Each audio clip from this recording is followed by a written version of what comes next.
zoom us out of the music instead of an abrupt in there. More gentle for the ears.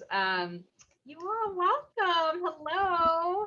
Welcome to Net's series, Inspiration on Demand, Creators in Conversation. Happy summer. Can you believe it? It's looped back around. We hope whatever your weather is and wherever you find yourself today, that you're comfortable and you're enjoying your Friday. And thank you so much for spending time with us today. Um, I think I know most of you by now, but again, my name is Patricia Garza, Director of Programs and Engagement here at NET. I'm a Latinx human with short black and gray, I don't know if you can see it, hair and purple cat eye glasses. I'm in my office with many books behind me, and I'm wearing a tan shirt today with some rose gold jewelry, and that's for folks who maybe need a visual description. I prefer they, them pronouns, but I am totally okay with she, her, hers verbally. And I just want to take a moment and ground us. And I know Dela will get into this as well, but where we are today, the grounding, a deep breath, and acknowledge the indigenous peoples on to the traditional stewards, not only of where I live and the land on where I live, but across this country, because I know NET members come from all over. So I am personally zooming in from Tongva Quiche land here in East Los Angeles, California. And if you would like to participate in a land acknowledgement today, we'll go ahead and drop a link in the chat where you can get that resource.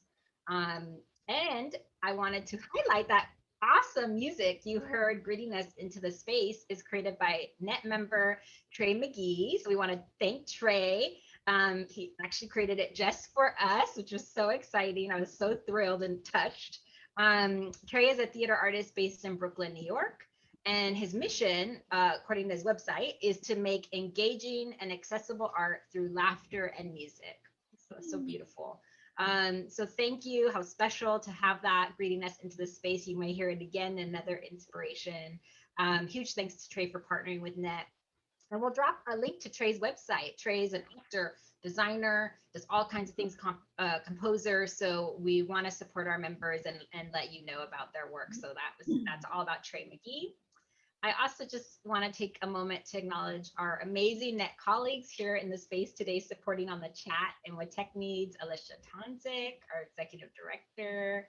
I'm sure you're waving. Yay. Nicole Shiro, our finance and operations manager. Thank you, Alicia and Nicole, for all your support. Some access needs, some logistics.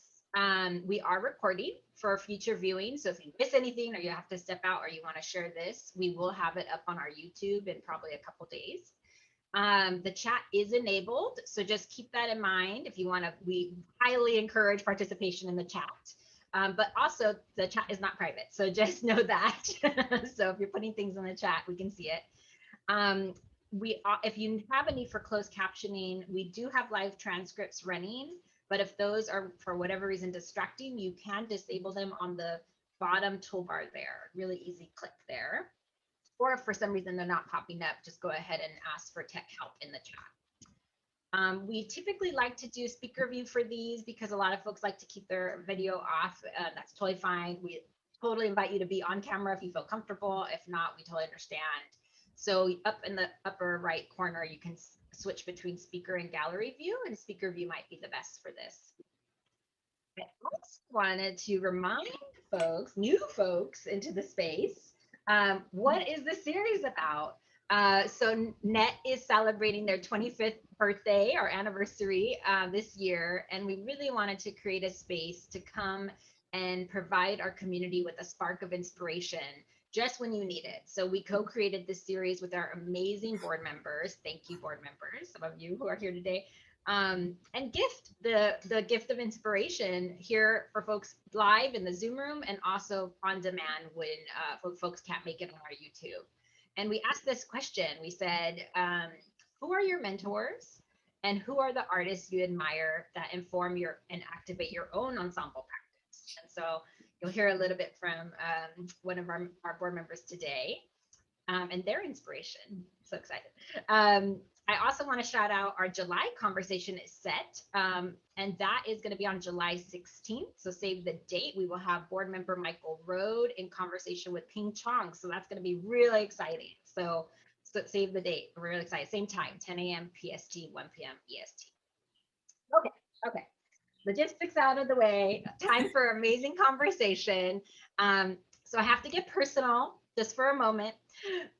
These two incredible artists I have known for years and have had the very privilege of actually witnessing their work firsthand.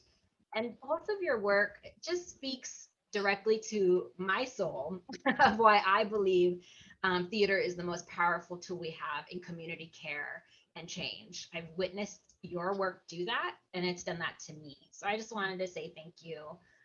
It's such an honor to have you here with Net today. You're both generous spirits. Your talents run so deep in all the different veins of the river, right? All the different veins of the art forms. And that's what I love about you is that you're not one thing. You are the encompassing theater artist. So I'm just so excited. Forces of nature. So pleased to be here with you. And I'm just going to read a sliver, just a sliver of these folks' bios, who just to familiarize ourselves. But this is not even doing it justice, you all. So this is abridged. So first, welcome to our guest, Rose Portillo. Rose, welcome. Rose is a renowned theater artist, actor, writer, director, collaborator, and educator. 40 plus year veterana of stage and screen, large and small. I hope we get to talk about that today. A community builder, an art maker of altars and mosaics. I love it, mosaics. You have to, I love that. An innovator, an initiator, maverick. You're just so dedicated to breaking new ground and crashing those, smashing those stereotypes. So thank you for being here, Rose. Welcome. And to my friend, Alison De La Cruz, could say so much, but I'll just read a little. De La is an executive arts leader, facilitator, culture organizer, producer, multidisciplinary theater artist, educator, contemporary ritualist. I love this, yelder. Alison is honored to be a founding and co-artistic director of the newly emerged Outside in Theaters. Hope we get to talk about that. De La has spent the last 20 years building and culture organizing, facilitation, creative producing practices that engage multi-generations. I know both of you share that, of artists, producers, and audiences. And De La also collaborates with a range of artists and producers, from emerging to traditional folk artists to professionalized artists, and those artists transitioning between one part of their growth to the next, which I also love. So Alison, I'll pass it to you to get us started.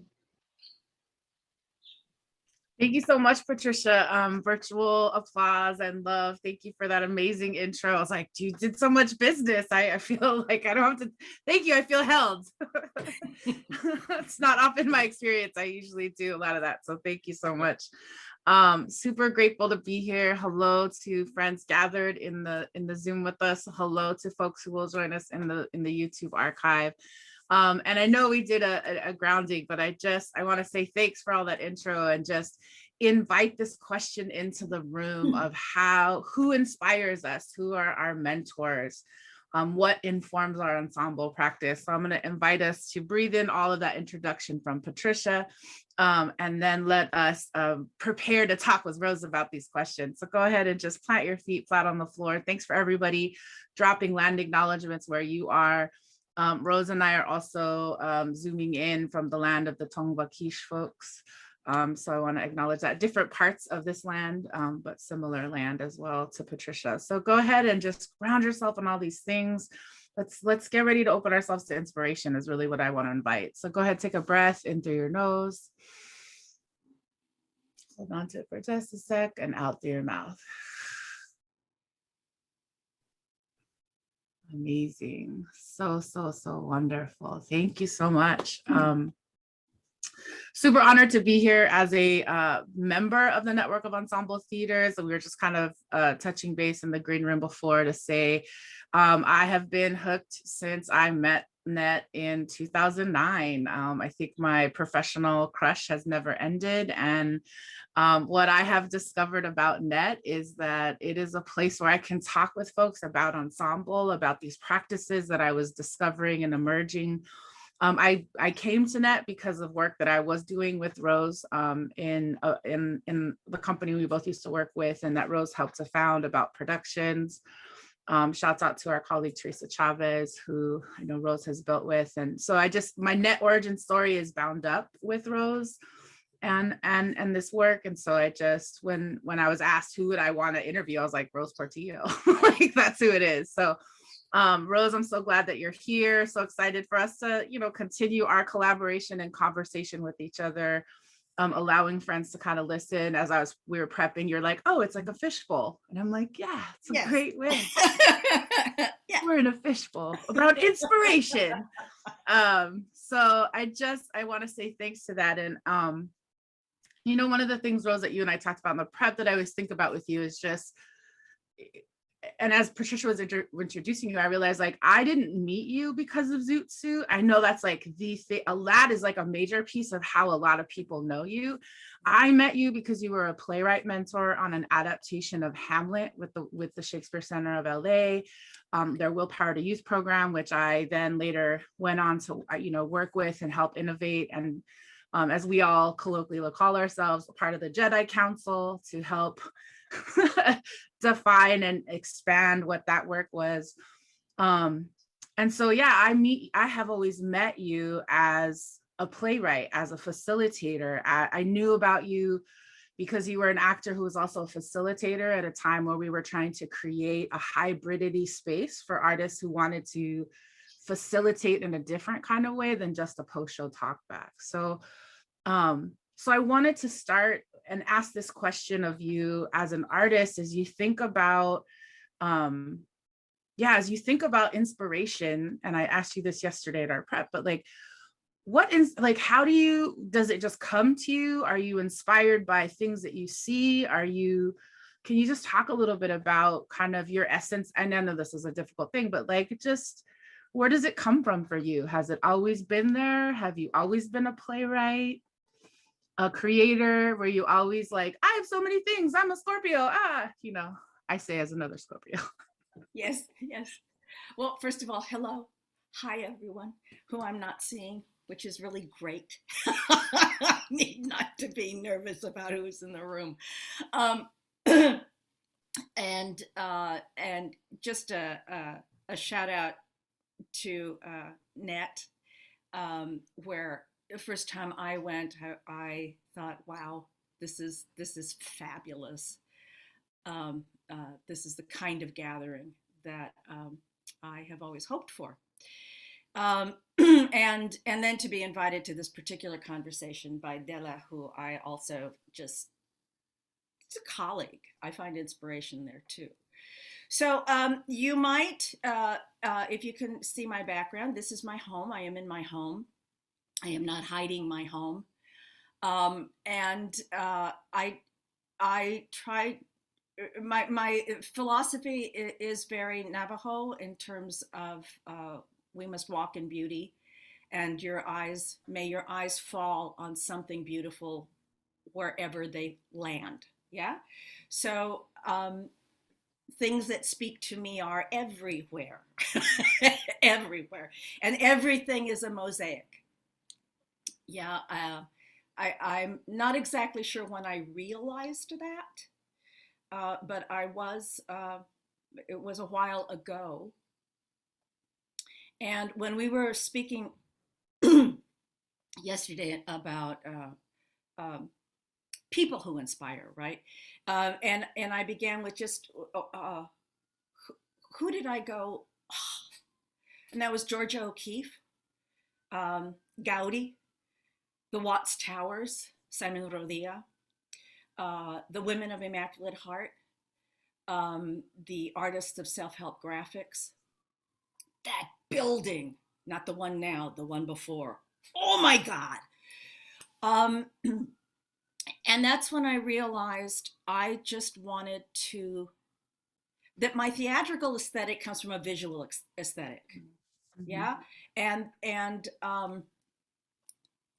I am in a room of color. I'm a room with red and pink, and behind me the walls are blue, and there's other yellow, and there's, let's see, I'll spin around later. That just spoke to me, the Mexican artisans who go nameless, who create the most inspirational things that I want to touch and breathe in. So, you know, my earrings are embroidered. My jewelry is beadwork mosaic spheres. I bathe in color. Shall we say? Yeah. The other question you asked, because I speak in a circular fashion. When did I start theatrically? Before I started school, and when I did start school, what was fabulous about that was that you had recess, and recess was for rehearsal. It's like, get the friends together. Okay, let's have this story. You're going to be, and you're going to be, and you're going to be, which meant I was writing too, and then and directing too, and then we'd go inside, and I would go up to Sister Lourdes or Sister Alfreda or Sister whoever, and say, we have a play, we'd like to show it, and so we'd knock on the other classroom doors and do our little moment. God only knows what it was, but I was inspired to tell story from a very early age.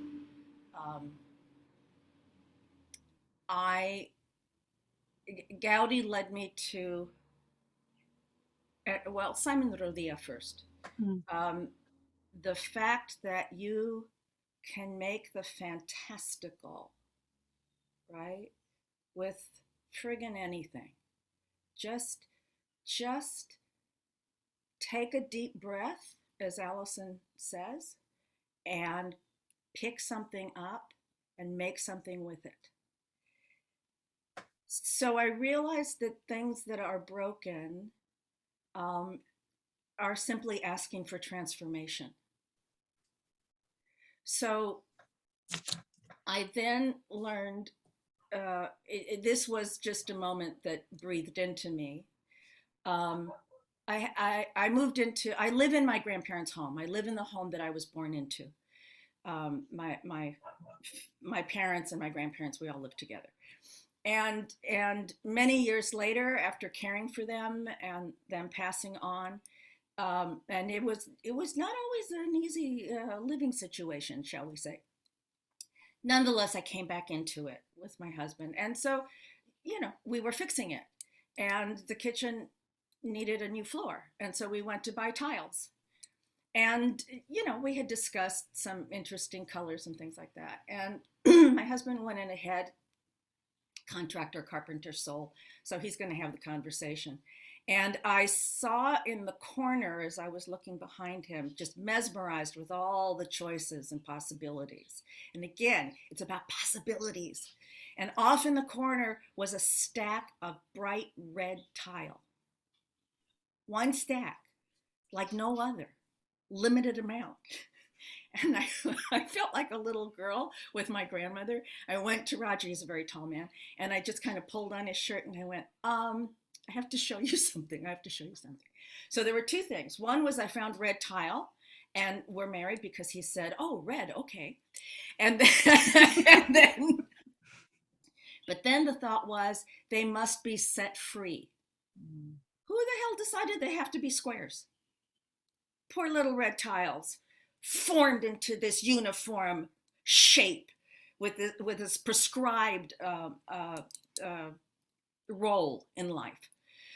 So I took a hammer and I hit him. And then I said, be free, tile.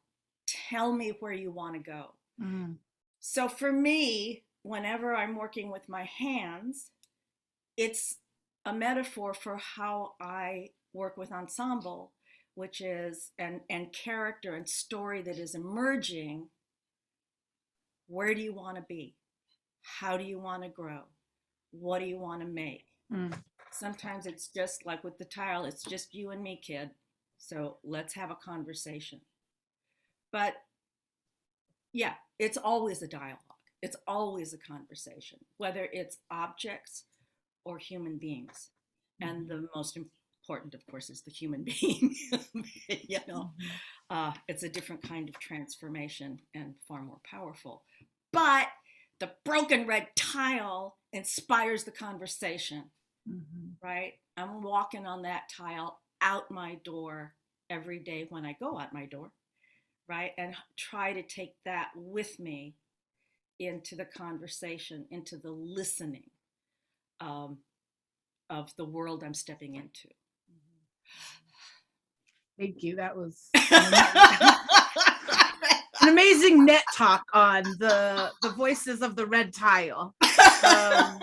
And I wrote down the dramaturg poet in me is like, recess is for rehearsal. I bathe in color. Things that are broken are asking for transformation.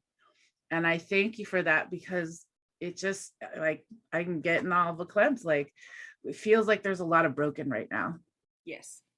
Yeah. And it feels like this, like part of this inspiration piece is like, and I feel like that when we're in, and I appreciate you connecting it to ensemble process and practice, because I think sometimes in my career outside of our context, I feel like I've been messaged sometimes that somehow my practice is broken because it doesn't look a certain kind of, it's not a square tile. Well, it's a tile. Yeah. Yeah. I was going to say, I don't think you get that your process is broken, but it's somehow imperfect. It's not prescribed. And that's a very scary place to be also, because judgment comes with that instead of openness. Yes, not okay. Yeah, definitely. And I think about, like, NET has been a place that has invited me to meet other colleagues who think this way, and to also kind of help me understand, like, what I find really fascinating, and it connects to like our path together, is the way in which the communities of color that I've been raised by and raised with and raised for, I will say, that's becoming clear as a young elder, is like, I was raised for purposes beyond my control, and I'm doing what I was raised to do.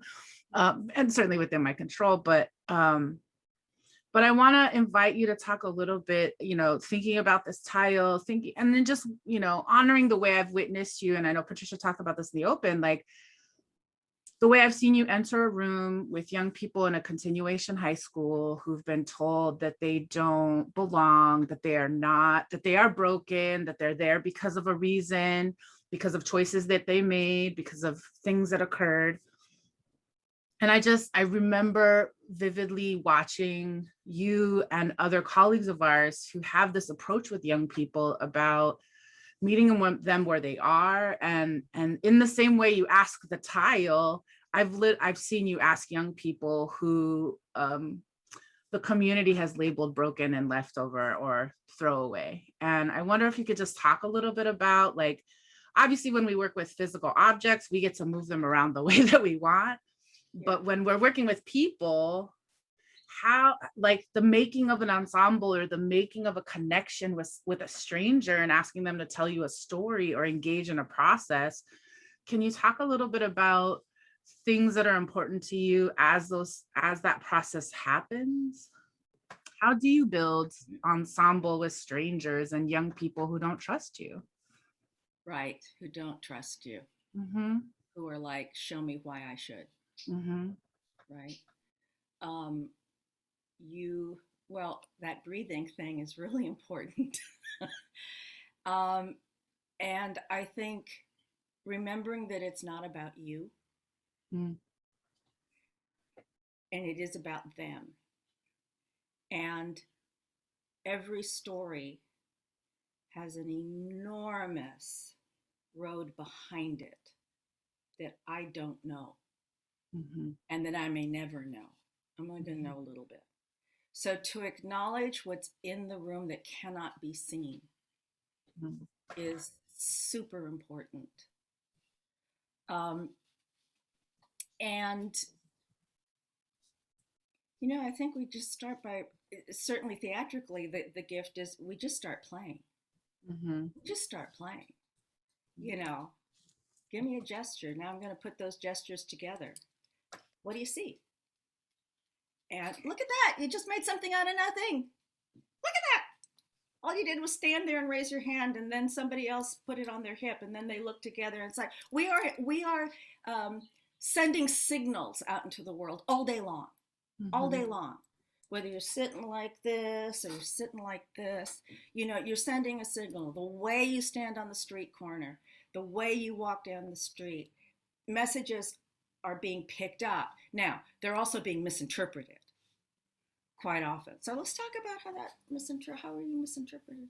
What do you, you know, that's just a very small, not unclear example. But it is about time. And I think theater artists are particularly good at, theater makers are particularly good at understanding that time does this. And it's weird. And I am very process over product. Yeah. So it's going to take care of itself. That play's going to happen. They will speak lines. No, I don't know how that's going to happen. No, I know it's week 3 and it's looked kind of scary right now. I know. But so that the theater really is about faith and trust. And so that meeting the individual where they're at and just talking about food, talking about music, sharing a story about why that food, you know, and you start to feel a little safer, and then the conversation starts to go a little deeper, for sure, because everybody wants to be mended, you know. So when you feel an opportunity, it's not conscious, but when you feel an opportunity to relax and breathe deep and smile or cry, then suddenly someone's going to write 2 sheets full of paper with words on it, and someone's going to write 2 sentences. It don't matter. Both are extremely valuable, you know, and the seasoned artist can then put it together and go, I'm going to show you how brilliant you are, you know, and then there's a willingness to take a risk, you know, when you hear yourself and you see yourself. One of the practices you and I have shared is when we're in a specific group, especially with youth, and story is shared and confidentiality is established. And I've already shown how these stories make a story that, you know, the people in the room are interested in. To keep anonymity and to keep that confidentiality, the actor speaking is not the storyteller, it's the story sharer, right? It's also a way of, now you heard the story, saw the emotion, felt the emotion, responded to the emotion. Now you have to be it for them. You are now carrier of that story. And your world is now made that much larger and richer because you have a responsibility to someone you care about, to someone whose story you have heard and feel it is important.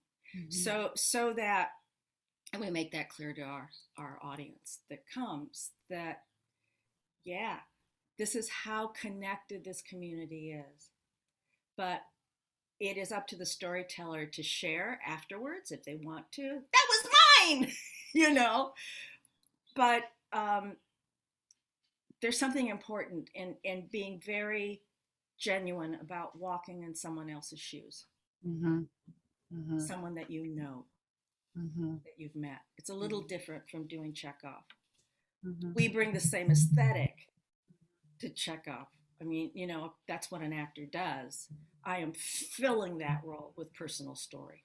It's all about personal story that I will share with the people if I choose to, right?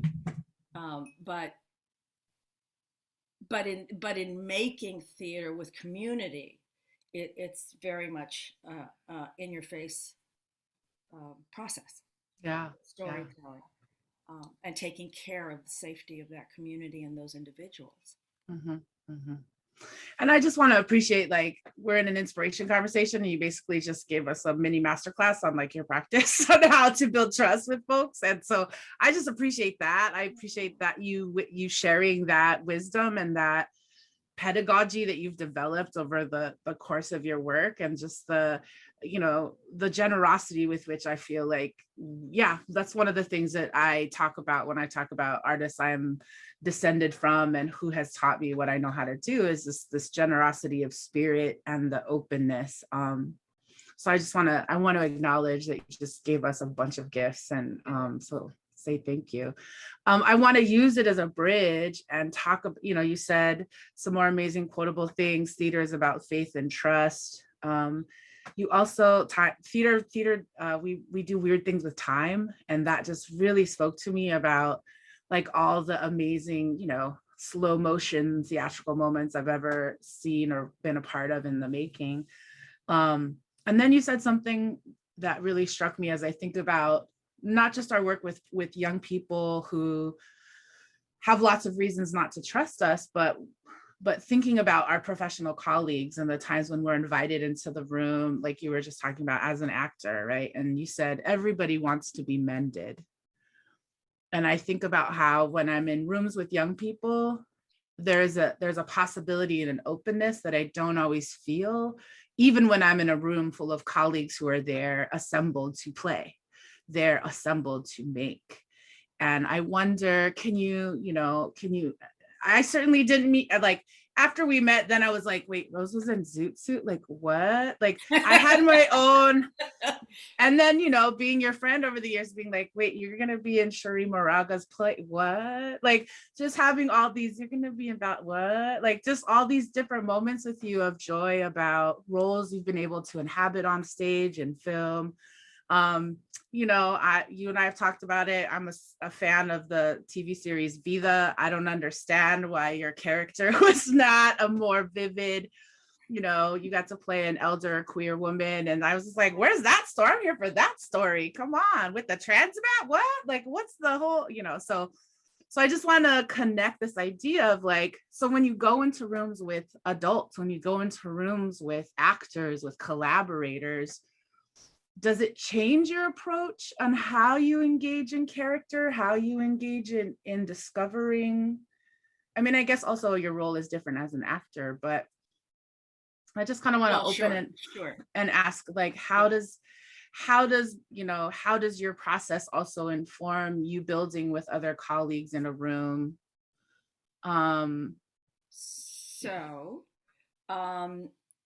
Yes, it's different. First of all, when I get to just be an actor, that's a vacation. That's a vacation. I just have to do one thing, and it's very complicated, and I'm being given a lot of trust with that, a lot of responsibility, but I'm not having to feel the group and mind and negotiate and try and see what would be helpful to the whole group, right? Mm-hmm. I just want to put that out there. But I am part of an ensemble. So I still am responsible to the other people in the room, not just with the technical stuff of hit my mark and pick up the glass so that she can slap it across the room or something like that. Mm-hmm. It's not just that.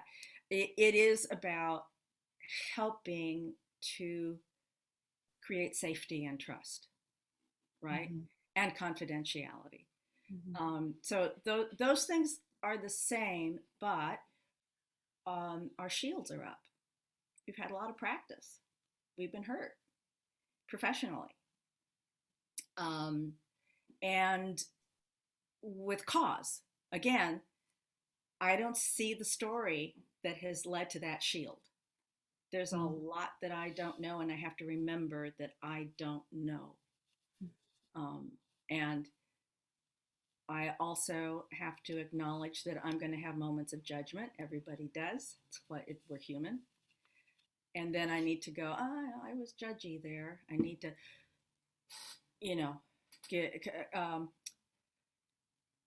Chris Anthony says this, those of you who know Chris Anthony, we must have a wide margin of grace. Mm-hmm.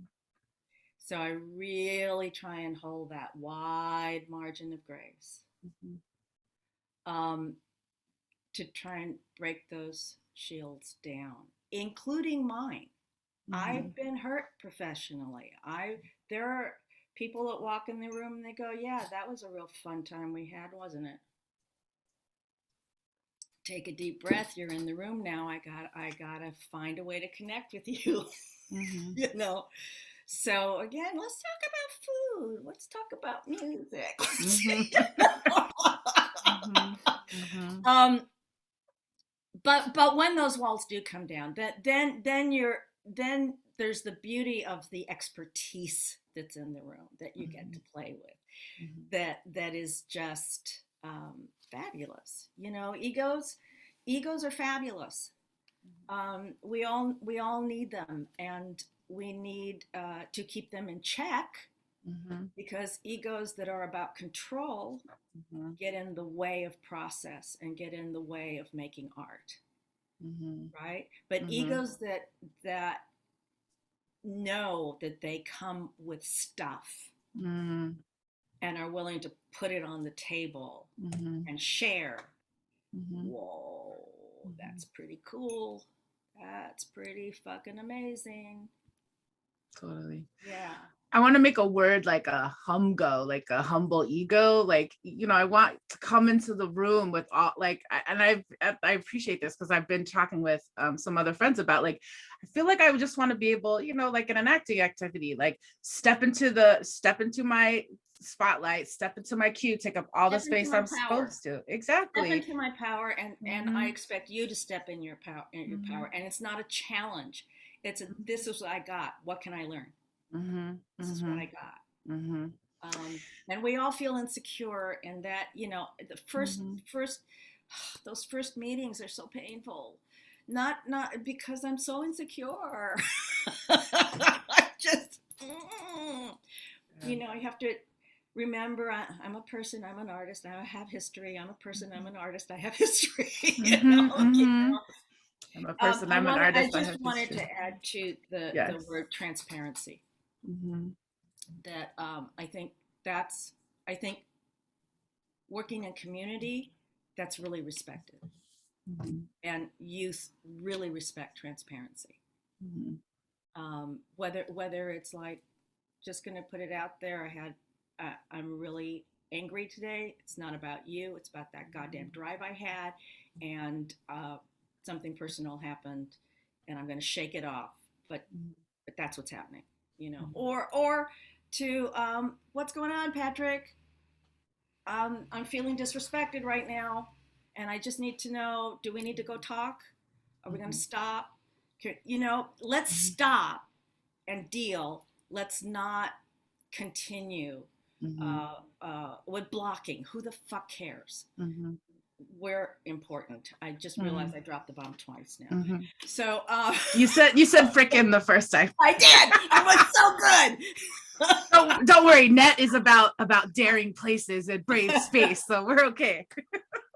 But just being transparent about whatever it is. Whatever it is. I know that with willpower, you and I at times would just go, in full transparency, I think it would be better to move on to this other exercise and drop that, what our plan was.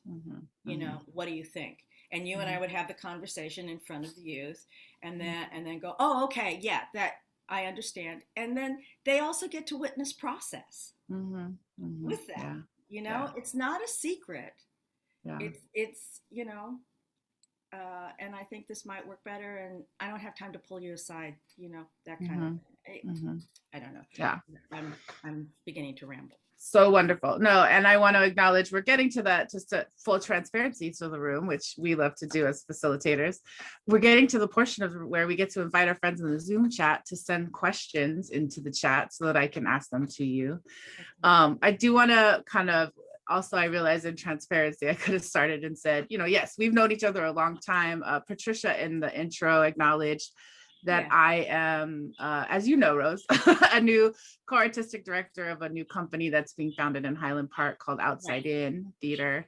And we are collaborating with you, Rose, to try to figure out what kind of program we can build with the neighborhood so that we, as our phraseology is developing, is just like, we want to build theater in the community and with the community. And so what does that really mean? And you and I have had several conversations about what does it mean to build artistic community with our neighbors versus a community theater. Correct. And I totally used air quotes and have a lot of judgment about the way that judgment gets laid. My shields are often up when people will be like, oh, you do community things. And I'm like, yeah, I do. Yeah. And it's really dope. Like, let's not get it twisted. So I just want to open up all of that and just say that, I appreciate you dropped some amazing things. I appreciate folks are dropping it in the chat. Like, I am a person, I am an artist, I have history. Like, just those moments where we, as people are trying to be in deeper dialogue and cultural shift with each other, as we've witnessed kind of these social uprisings over this last year, and people really wanting to be engaged and accountable about how we are in space with each other, how we are, like, literally how our bodies are in terms of policing and justice and housing and not just the art. I think that part of what I've been holding on to is this idea that we as theater makers, we have tools necessary right now to help with this process of people connecting to not just their brokenness, but their joy. And yes, go. Sharon Bridgeworth. Yes. She said this, and I just went, joy is a revolutionary act. Mm-hmm. Nothing pisses people off more than the oppressed having a good time. That part's me. But it is a revolutionary act. It is so important that we be joyful and remove those burdens, as we fight the oppressions and whatever they are. But if you are losing your joy, then it's time to have a deep conversation with your heart and your soul, and find those people that feed your soul and your heart, and unburden together. But joy is important. I love it. I appreciate we're having a very introverted listening, receiving audience. I want to honor all of you. You're doing a great job. Thank you for receiving. Thank you for quotes. While we continue to be ready, I wonder, could you, I'm going to ask you a couple of quick fire questions. There's no wrong answer. I'm just curious what's at the top of your head right now. I make mistakes. Oh, I'm sorry. Was that the question? I thought that was the question. Totally was the question. But I think that's so important. I am a person, I am an artist, I have history, and I make mistakes. Wide margin of grace. Please meet me with a wide margin of grace, and give me an opportunity to be accountable, to know that I need to be accountable if I've just walked over some. I mean, let's dialogue about it as opposed to shut each other down. That's not always possible in the political world, because people have different motivations. So one of my rapid fire questions is, what's one thing that you do for fun that we may not know? That's like a personal Rose, like if this were the behind the scenes TMZ video of like what I'm going to catch Rose Portillo doing. There are two things. I mean, I might know because of our context, but what will you let the world know about? The Muppet Show. Tell it. The Muppet Show is really important to me. The original Muppet Show. Yes. The other, they're getting cynical and icky, but the Muppet Show. Pee Wee Herman. Yes.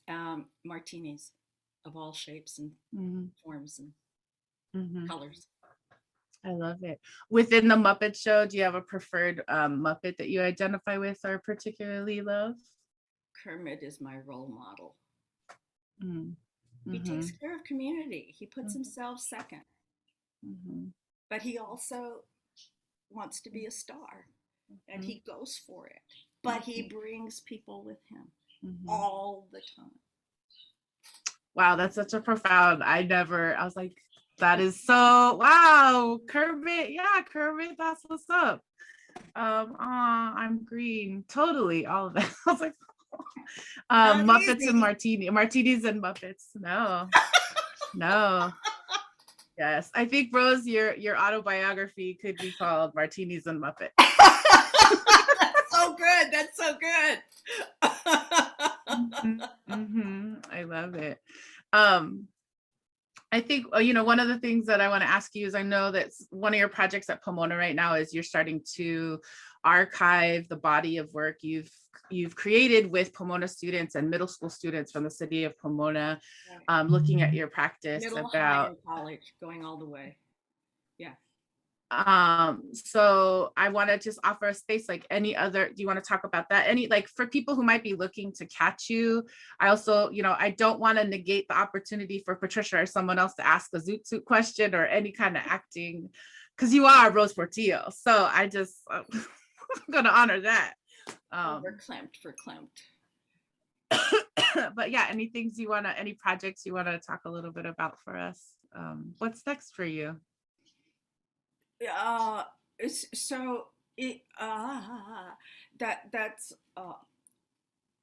my goodness, that always kind of stumbles me, because I don't have the I'll be in France making a film in July. That's sadly not my life. I used to think that we feel bad about what we're not doing. Right, the opportunities that haven't come. That's part of the world that we're in, and that happens. And so there was one time I was in continuation high school and had created the program. I think the thing I wanted to add about that was the first time I walked into a continuation high school, I was put there through another program, playwriting program, and I walked in, and by the end of the week I went, "Oh, you're all artists. You just don't know it. Nobody's given you the tools. Arts have been removed from the schools. You have no idea." So that was, going, "You're an artist, you're an artist, you're an artist." And we all are. And we use it in different ways. I don't care that you become an actor or a playwright, but I care that whatever you do, you approach with the aesthetic of an art maker. That I care about. So that, why did I start talking about that? Because what you're doing next. Yeah. Well, yes, because I keep thinking, so one time I said, in full transparency, I had different plans with my life, and I expected to be in a different place. And I think I had just lost a big job, and I just, decided to tell them about it. And one student just looked at me and went, "But Rose, if you'd gotten that job, if you had that path, you wouldn't be with us." Totally changed my head around. I went, "You are absolutely right, and thank you for letting me know you value me." What a lovely way to say that. And then I also realized that it is part of my mosaic. It is part of who I am. I can't not be working with youth, and I can't not be trying to open windows for them. And also showing us who we can work with. Middle schoolers don't think they can work with high school students because high school students hate them. That actually is true. They have judgment about middle schoolers. Many do. But then you get them in a room and they start talking about food and music and about what Hamlet's really thinking and how I relate to blah, blah, blah. And suddenly it's like, "Oh, thank you. I didn't think I could work with you." I know, I didn't either. So then expand that to the college students who think they're there to, give mentorship, and they are. But suddenly they realize that they're being mentored by the younger ones, right? So now what I'm hoping to do with you and outside in is to add the elder equation and really expand it. And expand it so that also we're very used to youth interviewing elders. I think elders need to interview youth because everybody has a judgment. Everybody has an idea about, we just do. It's what we do. It's a safety. It's a safety thing. You know, you got to identify where you feel threatened and where you don't. And that's okay.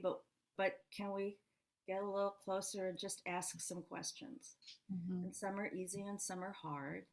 And then let's talk about the responses we get, and let's open our eyes and our hearts to possibilities. It's just all about possibilities. That's really all it is. And then we make it pretty. And then we make it pretty. And I just want to invite us to breathe in that. It's about possibilities, and then we make it pretty, whatever pretty is to us, right? right.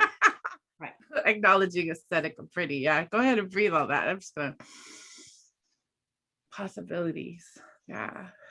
I wanted to jump in because get it. Yeah, how often do I get to talk to Rose?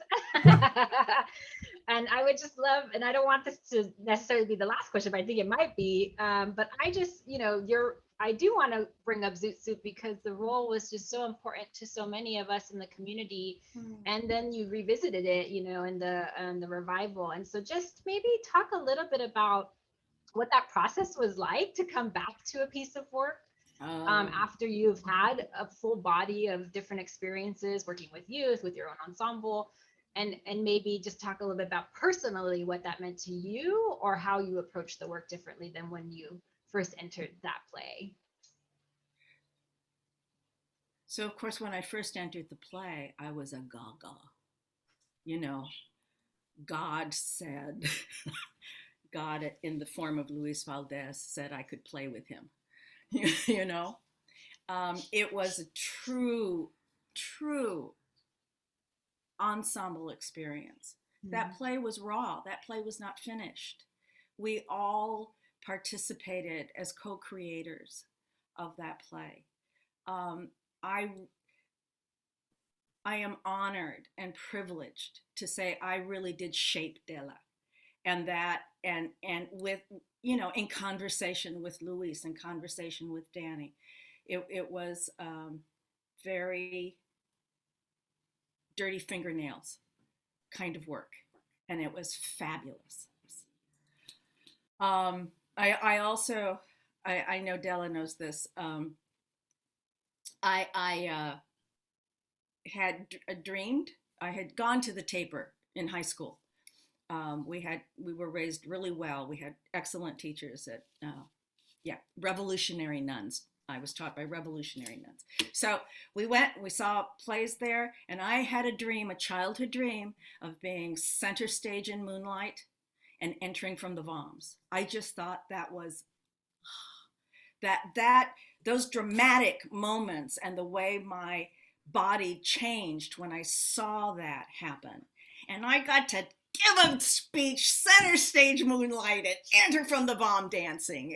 I could not talk about the princess, the queen, the birthday cake, the balloons, everything. It was just, and then to be part of something that was talk about community building and acknowledgement of oppressed the people who have been, to feel, the hat entering like this. Is it okay for me to sit in these seats? Really? We were not welcomed into that space as a cultural community. We were not. And suddenly we were. So by the end of the play, I mean, chest out, just, it was those standing ovations. Yes, we were good, but it was more about applauding the community and the fact that we were being acknowledged and seen. We were being seen. So to return, to find out that was happening, I was like, you better say yes to me again. because there's only really two women in this play, that really, and I'm only going to be this age once. I was only that age once. I'm only going to be this age once. So, but once it did happen, and of course, once I knew Danny was going to play the role, I was like, you got to talk to your brother. You talk to your brother. But that's a really big network. I returned as an elder. I don't know what that was. Do you know what that was? It was an audio glitch on my side. Apologies. Oh, okay. But I returned as an elder is what was really clear on the first day of rehearsal. I wasn't just an actor, I was an elder. And it was fabulous. It was so, it was different. One way to explain the difference is that in 1978, all of us on that stage were connected to someone who lived through and experienced the Zoot Suit riots, right? Who knew that era. Our resources were in our homes or on our blocks. Mm. When I went back in 17, that generation really had to do character homework, actor homework, and so I was a resource. Danny was a resource in a very different way. It was like, oh, it really does matter that I bring out my books and share them. The language was more difficult. It was much more play, historical play, if that makes sense. Yeah, no, I think that does make sense. And it's just such a beautiful, I was so honored to be in the space when we welcomed you into that space. And I do think having you there was so important. And I'm just so happy that it happened, because I do think that not just for the cast and the ensemble to kind of have a full circle of what that play meant and the context of that play, but personally just to make sure that you were part of it, that you were part of creating that, and that then you can come back and bring it to new folks. People can revisit it in a different way, in a different context. So it was just such an honor. But and in that place, also in that place and on that land was also super important. I will say also that it felt the second time that the gift was more to the city, the larger community, whereas the first time it was so like, see me, I am being seen. And this time I felt the whole of Los Angeles was understood something. And yet we still have so many more lessons to learn, right? It's just one play, it's just one story. There's so many more to tell. And I want to say thank you. And I want to jump in right here and say that thank you, Patricia, for asking that question, because I'm so grateful that we got that. And what I want to uplift here is that, Rose, we're in this conversation because NET really wants to be a place where artists and ensembles can talk and inspire each other and create a story that is a story that can be retold later, that then becomes a history that needs to be researched. And I really appreciate you talking about that, because I think it's easy. I feel caught up because of time. I feel like I have to do everything right now, or I don't realize that what I'm doing right now in 15 years and 20 years is going to be a history that I have to teach somebody else, because it came out of a context and a place. So I just want to hold up that for folks who are watching us in the Zoom, if you're not already a member of NET, I invite you to come be a part of these conversations with us, join our membership. We're starting to gather, not just digitally, we're figuring all these pieces out. We're in this digital space today. If you're watching us in the archive, it's never too late to join NET. I also want to hold up that right now NET is in the last couple of days of accepting submissions for summer virtual exploration grants. So like if you, Rose, or if anybody we know, people you know are trying to explore new ideas, NET wants to put resources behind that. So I just really want to honor that resource comes from a lot of different places. Practice is something we have to do with each other over and over. And I just want to say thank you, Rose, for letting us share a little bit of our space with each other, with NET as a larger whole, and the community of collaborators who will witness this talk at some point in their process. And I just want to say thank you so much to Patricia and Nicole and Alicia as the staff of the Network of Ensemble Theaters. Thank you so much for what you do to keep us connected in these times where it's really easy to feel disconnected. And I just want to acknowledge that I feel my cup is a little fuller right now. So thank you. Thank you all so much. Yes, and thank you both. Thank you for this amazing conversation.